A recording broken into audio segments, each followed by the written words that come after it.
মহিলাকে ধর্ষণ করছে এক ৩৫ বছরের তাগড়া নওজোয়ান। আসসালামু আলাইকুম। গতকালকে ময়মনসিংহের একটা নিউজ দেখলাম, খুবই ভালো লাগছে আলহামদুলিল্লাহ। নিউজটা হইলো একটা মহিলাকে ধর্ষণ করছে এক ৩৫ বছরের তাগড়া নওজোয়ান, ঠিক আছে। তারা হয়তো বিবি বাচ্চা ছিল, তো ওই মহিলার মাশাআল্লাহ 4টা বীর পুরুষ পয়দা করছিল, ঠিক আছে। 4টা বীর পুরুষ পয়দা করছিল দুনিয়ার মধ্যে। তো 4টা বীর পুরুষ ওই তাগড়া নওজোয়ান রে বাসায় গিয়া মাশাআল্লাহ একবারে গলা কাটিয়া ফেলছে, ঠিক আছে। বিচারটা আমি মনে করি খুবই ভালো হয়েছে বাংলাদেশের অনুযায়ী।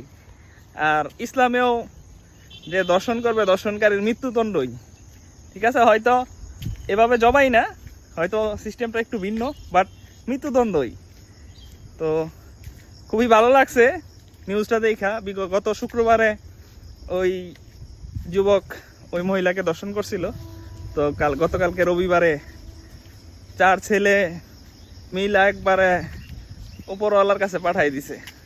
এটা খুবই ভালো লাগছে, কারণ এই বাংলাদেশের মাটিতে দর্শনের বিচার চাইতে চাইতে জুতা ক্ষয় করা যাবে, বিচার পাবে না। তো তার থেকে বেটার মনে হইল যে এটা এভাবেই আইন হাতে তুলে নেওয়াটাই। আর বিশেষ করে আপনার মা হলে আপনি কি করতেন? আপনার মতো এরকম 4টা যুবক ছেলের মা যদি এই দেশে নিরাপদ না থাকে, তাহলে মানে এক বাচ্চা থেকে তো এরা কোনো কেউই নিরাপদ না, এটা তো ভালো করেই দেখতেছেন। তো আপনার মা হলে কি করতেন? এই স্টেজে আমি থাকলে আমি হয়তো তাই করতাম, ঠিক আছে। তো এরকম কিছু কিছু বিচার যদি ইনস্ট্যান্ট হয় তাহলে দর্শন কমে যাবে আশা করি। আর বাংলাদেশে তো বিচার নাই।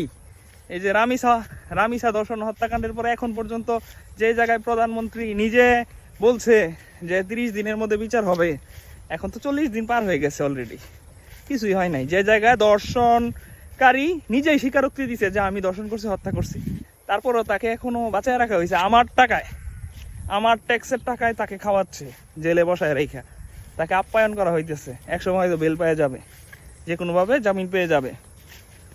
তো দর্শনের বিচার একমাত্র মৃত্যুদণ্ড, ঠিক আছে। Mind it.